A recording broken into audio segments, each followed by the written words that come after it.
This video contains a bikini-clad Odin. Hello and welcome to the Grand Line Review, your source for everything One Piece. My name is Liam and I don't have any bread today. My disappointment is immeasurable and my day is ruined. So let's see if One Piece can fix this situation, because we have a certain mind-blowing chapter 1030, the out-of-context summary for which is as follows. You two are in a lot of trouble. Mr. Kid and Mr. Law, I hope that you've both had a lovely nap during this raid, and I'm glad that you've both finally decided to awaken and join the rest of us in this brutal struggle for the future of life itself. Meanwhile, I'm fairly certain that Chopper has achieved his dream of curing all illness, because not even a severe case of death can keep anyone down during this raid, even if they are just legs. That's alright though, that just means that we have more people who have the chance to become our subscribers of the day, like John Ross, Farmer Frank, and Orange Peels, all of whom did an amazing thing, which was subscribe to the Grand Line Review for consistent injections of One Piece culture administered directly into their YouTube feeds. And if you want to be our next subscriber of the day, then please do hit that button and say hi in the comments below if you are a new or old member of the Grand Fleet. Either way, welcome. But we are going to begin with two incredibly unexpected revelations in regards to our best worst generation members, Eustace Kid and Trafalgar Law. I'm sorry, what? Awakened Devil Fruit users. Something I didn't expect to see much of in Wano, because the through line of this whole mega arc has been very Haki-centric on the combat front, but this is a glorious surprise. Although it is a bit, you really could have told me this earlier sort of thing. If you think about it logically, then maybe they should have revealed this information to each other when everyone was struggling on the rooftop. But if you're thinking about it narratively, then that sort of logic would be just, it would be so incredibly boring, because we wouldn't have this nice moment of revelation down the line. But who cares either way, because this radically changes what we know about awakened devil fruits. Prior to this chapter, we'd only seen 3 awakened paramecias, one of which was non-canon, one of which was very special, and the other was a flamingo. But the thing that they all had in common was that they were old generation style paramecias,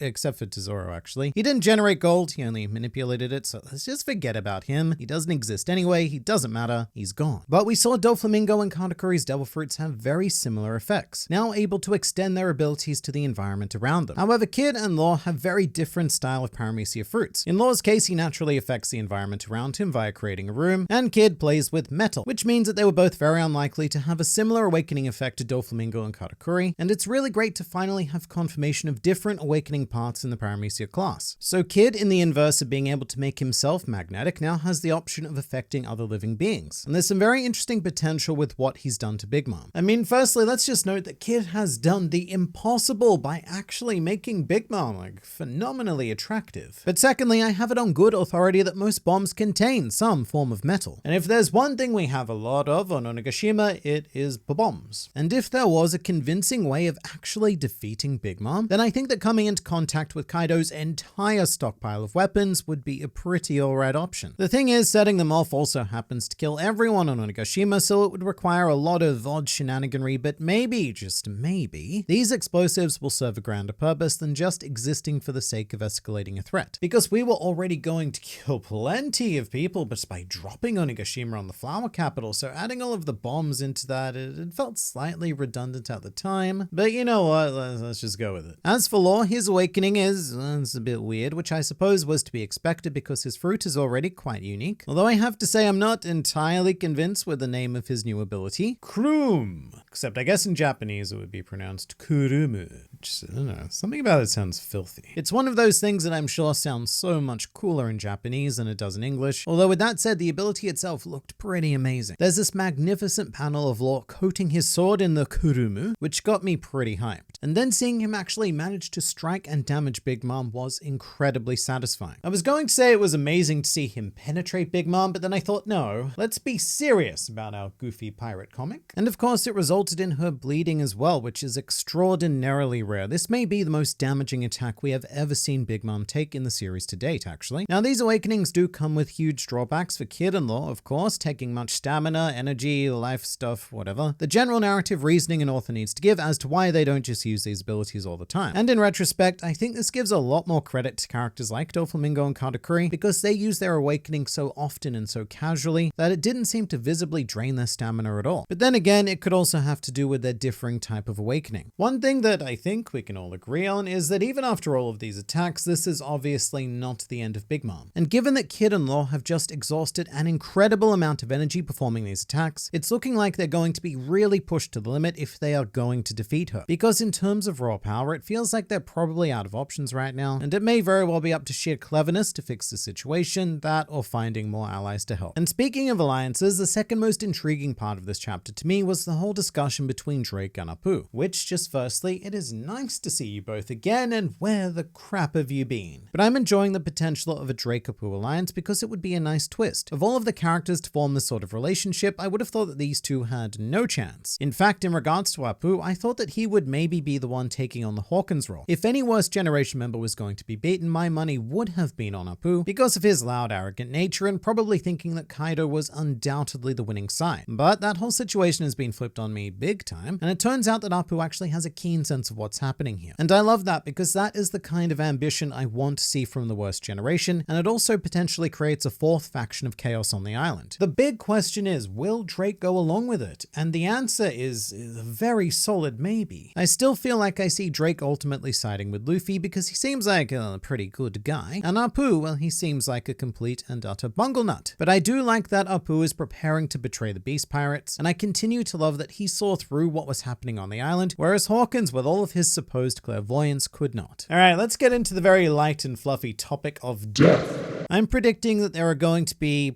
probably a lot of very vocally unhappy people making their presence known on the internet in response to chapter 1030, because once again we have had a series of fake out deaths.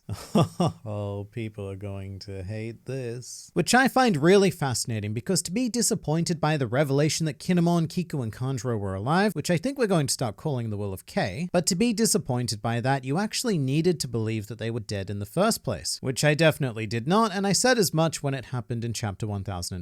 Until I literally hear someone say Kiku and Kanjuro are dead after an officially and extensively conducted autopsy, I am still going to think that they are alive. It is a well-played death scene, especially with the added flashback about the father-son ruse with Momonosuke, which was very sweet. But there is no part of me that believes that Kinemon is actually dead. And in response to that chapter, I also went on to make an entire video rambling and raving about my dislike of fake deaths in the series. So I went through my period of frustration when the death scenes actually happened, because I knew where this was all going to lead, which in turn led to a lot of pushback in the comments. Nah, they are definitely dead, especially Kinemon. I don't know why y'all think he's alive after all that effort put into making sure you understand he's dead. It's almost infuriating. Sorry. Kinemon is dead. Kiku is dead. Kanjuro is dead. Wano is different than any other previous arc. Death is necessary and will be abundant. And as it turns out, all three were alive, and Wano is no different to the 20 years of One Piece that preceded it, which isn't a bad thing, by the way. The thing I love most about this series is its sheer consistency. Oda's work has kept me hooked and satisfied for half of my life at this stage, but on the flip side, that consistency often leads to knowing exactly what you're going to get. And it's not like I'm some sort of mildly intelligent dude guy with this uncanny ability to analyze narrative trends and predict the future. It's just that we've seen this happen in almost every single arc for the last quarter of a century. So I'll never understand how someone can get more than 1,000 chapters into One Piece and still believe a death scene outside of a flashback, no matter how brutal it is or how impossible it may seem for someone to be alive, because 99.9% of the time they are still going to survive. In any case, all of that was a very long preamble to my point, which is that I actually really liked the chapter, because I don't have the disappointment of thinking that anyone had died to begin with. I just got to enjoy the journey. And now, speaking of that, let's talk about Kanjuro for a bit, because he is a really tricksy guy right now, and I kind of understand the frustration that he just keeps getting back up. He's almost like a horror movie villain. No matter how many times you think you've beaten him, he just keeps coming back. And I think chapter 1030 marks his third death scene during Onigashima. And if this was anyone else, I'd probably be pretty annoyed. But with Kanjuro, it's at the point where it's just so absurd and thematically on point, where I just kind of love it. Kanjuro is probably the only character who can get away with shenaniganry like this, because remember, he is a professional kabuki actor. It's his entire job to lie to you and make you believe said lies, which, judging by the fanbase reaction, he has done to perfection on 2 occasions now. Those death scenes were played out incredibly well, and it's just another indicator of his skill as an actor, as well as his longevity as a character. Like, Kanjuro is legitimately a candidate for MVP of Onigashima because he has consistently been the most menacing and frustrating individual to deal with on both sides of the raid. He is the most compelling Wano villain to me ages, full stop. And I love that he has now crafted a third apocalyptic force to deal with, because as if dropping a whole island on a city wasn't bad enough, we also had to load that island with high-powered explosives, and now on top of that, we have this seemingly unstoppable fire demon thing, whose sole goal is to set off those explosives. There are just so many cascading elements of chaos in play. Like in most arcs, we would only have one of these problems to deal with. At this stage, it's almost like a greatest hits of One Piece Apocalypse Edition, because Kanjuro's fire demon is very reminiscent of Smiley from Punk Hazard. The explosives within Onigashima give me some major Alabaster Bomb feels, and the slow looming progression of Onigashima's impending destruction of the Flower Capital is quite bird cagey in nature, especially because the problem won't stop unless the main antagonist is beaten. You could also potentially draw a parallel to any Slobby's apocalyptic event with the Buster Call, because the world government vessels are threatening to invade Wano at any moment. We just have so